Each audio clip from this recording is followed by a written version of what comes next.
AncesTree. This is a game by Eric Lang, and it is allegedly a game about building family trees and creating dynasties. I say allegedly because the game is pretty abstract. The theme is not really there, and that's perfectly fine. We like abstract games too. Mechanically, this seems to be a strange love child between Sushi Go and Seven Wonders. You know, drafting games with dominoes. Basically, you have the drafting mechanism that you know from Seven Wonders and or Sushi Go, but what you receive instead of cards is tiles that then you use to form these trees. Let's take a closer look and see how it works. In this game, you will use these tiles representing different types of people from different dynasties or clans, as you can see from the symbols on top. I had to tell you, at the beginning I felt a little bit uncomfortable by the art, and I still am, because it seems to me to be affected by racial stereotypes that also represented with a caricature type of approach. If nothing else, however, then I looked at the Europeans, and the Europeans look pretty messed up too to me. If the game has caricatures, at least all groups are affected by it. If the game offends, at least it is an equal opportunity offender, let's put it that way. Mechanically, as you can see, these tiles have connections, have half leaves, and they have different combinations of half leaves. Some are dark and some are light, and as you probably get in the game, you will be able to connect them, but you have to connect them by the correct type, not light with dark, or just light with light and dark with dark. And so, since they are differently placed, different tiles can be combined in different ways. Then you also see these half hearts that represent marriages. Yes, this is a game that represents same-sex marriage across the centuries, not just in the present and the future, but apparently it happened back then, which is neat. Actually, I see this as family alliances, which happen very often in the past. Or I see this as a parallel world where two dudes could get married in the 16th or 17th century, and why not? I play games that have elves and orcs. I can definitely play games with 17th century same-sex marriage. And also two dudes having a kid, or two women having a kid, which, as you can see, would happen. Maybe they adopted, and maybe, again, in this parallel world, that's just how their biology works. So, you will have all of these tiles. You need to shuffle them together. It's a big bunch of tiles, not so easy to shuffle. The easiest thing is to dump them all face down in the lid of the box and mix them up there. Then each player receives a hand of 6 tiles face down, so other people don't see what those are. They'll see them soon, but you know, that's kind of like the convention of the genre. We keep the secret for a little while at least. So you receive your set of 6 tiles. So you look at them, you choose one, again, Seven Wonders, Sushi Go style, you choose one, and you put it face down in front of you. Then everybody does that at the same time, everybody plays at the same time, so the game does not slow down with higher numbers of players. Then everybody reveals it at the same time, and then you pass the remaining tiles to the next player, who passes their remaining tiles to you. You look at the tiles, I think you can figure out what happens next. You select one, pass them to the next player, receive the other ones, and so on and so forth. Until each player has 5 tiles in front of themselves, the last tile is discarded, that ends a round. You play 3 rounds like that, and you score at the end of each round, and at the end of the 3rd round, the player with the highest total is the winner of the game.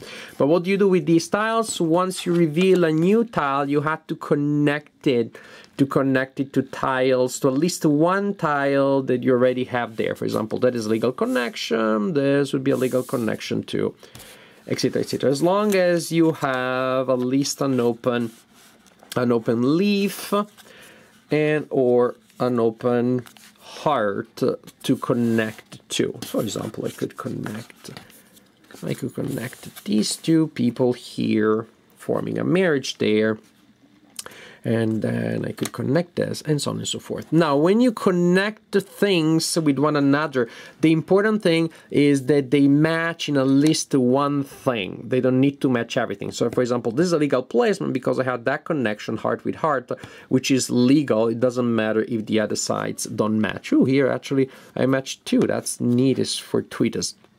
Also, you see some tiles have coins on them, and that will matter for scoring purposes. You will score points by having a lot of marriages, but those only score once in the game at the end of the game. You score points for having coins, and also you score points for having long dynasties. So basically is unbroken chains of tiles of the same color that are not measured, however, just in the number of tiles that are in the chain, but on the number of generations, that is the number of layers. So marriage keeps the chain going, but doesn't count for scoring purposes. So for example, for scoring purposes, here I have a dynasty of the eagle group that is like 1, 2, 3, 4 generations, although it has 5 tiles. So this is the basic idea. How do you score? Because that's really what matters. Well, each player has a scoring board, and you receive one at the beginning of the game. When it is time to score, first you receive a coin for each coin that is visible in your tableau. This is important, so try to get a lot of coins out early on because they will score at the end of each of the three rounds. And you have tokens that you give to players to represent how many coins they collected. Each coin is worth a point at the end of the game. Then, and you can store them here on your scoring board. Here, you look around you at the end of each round, and for each clan, you see if your clan has more generations than that of your player to your left and to your right. For example, I'm sitting here, and this player here has, when we're scoring this clan here, the next player has 3 only in that clan, has 3 generations, so I have more than that player, but a player next to me on the other side has, say, 7 generations. Then I scored this clan only 1 because I only beat one of my neighbors. And you assign players these tokens here. You assign the ones with the 1 written on at the end of the first round, and then you have the 2 and then the 3 that you assign respectively at the end of the second and the third round. That means that each clan you could potentially score twice if, for example, my chain for that clan has more generations than both the people sitting next to me. Then I get 2 tokens here.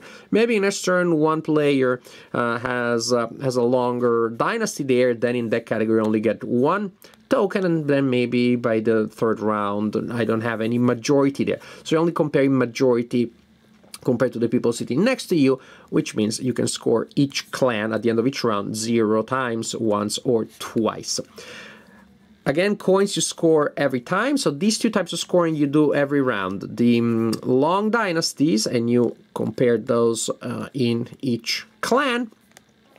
The longest dynasty, actually the longest dynasty, depending on where you're sitting, and also coins. At the end of the third round, you still scored these 2 things, and you also scored the number of marriages, which is the number of full hearts that are visible on your tableau. As you can see, there's a snowball effect, so that they become increasingly valuable, starting, especially when you compare this one with this one, that they kind of stabilize a 5 per, and also 5 per when you go above 9.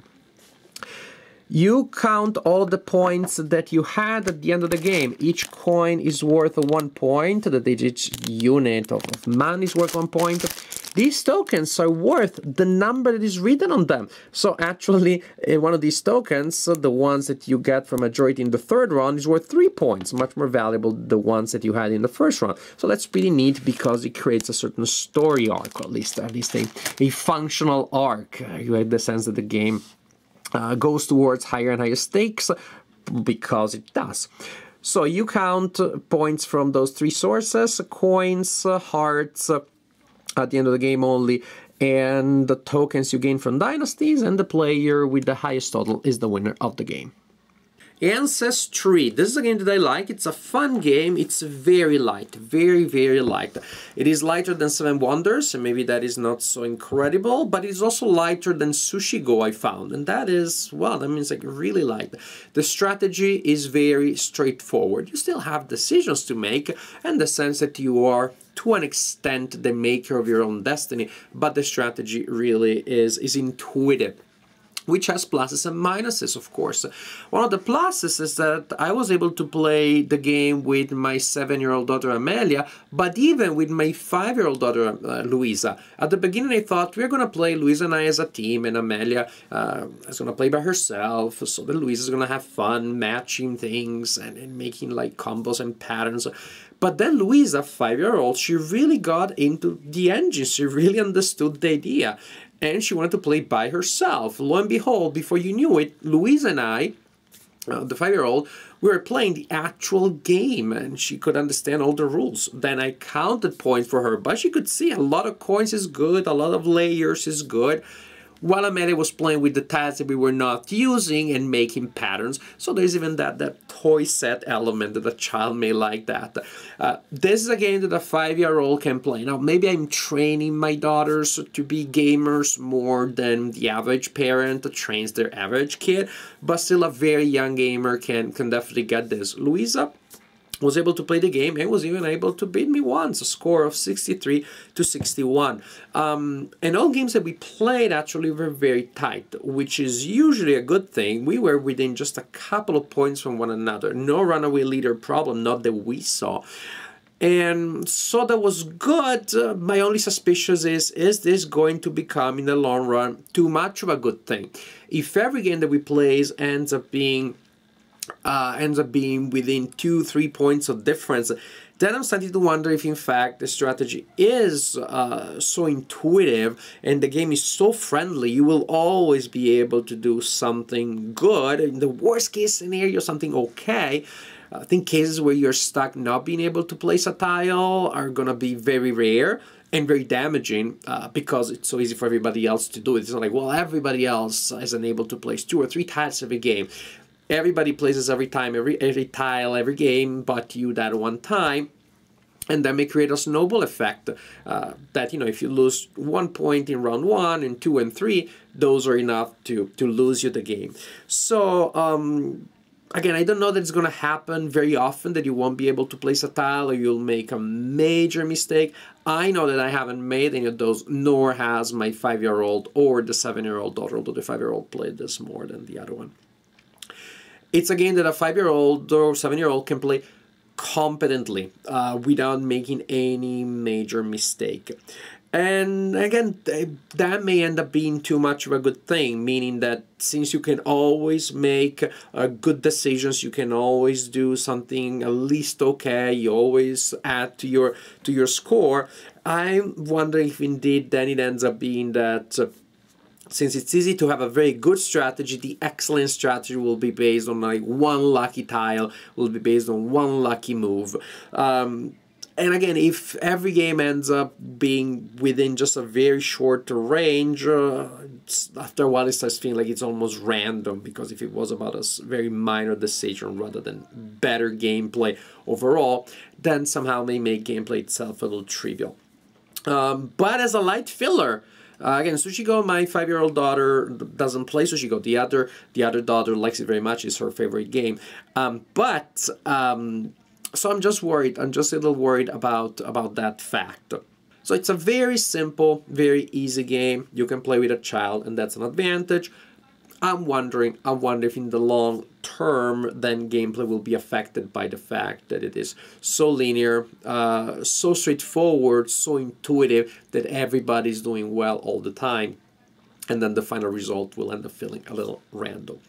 So in general, it is a fun, entertaining game as a light filler to play when you don't feel like playing Sushi Go. Feel like, oh, too much more brain burn that one. oh, we have AncesTree, which is slightly different mechanic, and I like the fact that the visual puzzle is pretty interesting, the domino aspect. You do need a large table because you don't know the direction that your trees are going to go, and the shape of the tableau changes dramatically from game to game and from player to player, and so very often you will have to readjust things. We were sitting on the floor when we were playing the game, so we had a lot of room to then move backwards if we needed to. Very simple, very light, very entertaining if you're playing with children. I don't know that I'm gonna play it with adults, with hardcore gamers. This is probably gonna be too light. It's gonna feel too mindless for them. I think of this mainly as again, as a family game, as a children game. I did talk about the racial stereotypes and the art, which I'm not particularly fond of. At least I addressed that with my daughters, and I explained pretty much what I said here. Well, in this game, at least everybody is treated in a sort of comedic fashion, every group, and so it's not ideal, but if we had to make fun of everybody, maybe it's more acceptable than to make fun of only some group and say, oh, you guys are clowns or the comic relief of the world, we are the real thing. At least everybody gets mocked here. I guess that's a saving grace, I guess. I still think that the game I would feel more comfortable playing it if it had a different theme. You could have different themes. You're digging canals, you're building roads in the jungle to reach treasures and to discover temples. You discover two halves of a temple, and then you discover a path that goes to an idol, a treasure in the middle of the jungle. Could have been different. Could have been everybody from a single group. Again, monarchy, alliances. Instead of family trees, it represents political, economic alliances, and everybody's represented in a non-caricature way, sort of like Renaissance portrait. Could have been done. As it has that thing that I think at least needs to be acknowledged. I feel it's important to acknowledge it when we're talking about this game. In general, as a game, very simple, very light. As a filler, as an extremely, supremely light filler, then AncesTree is definitely a good choice. I think that's mainly what it is. You shouldn't ask it to be anything more than this. But if you're looking for a very light filler, a Sushi Go variant, I was going to say Seven Wonders, but the level of complexity doesn't really get close to Seven Wonders. So if you're looking for a domino-based variant of Sushi Go and a very, very light filler, then AncesTree definitely could be a good game for you.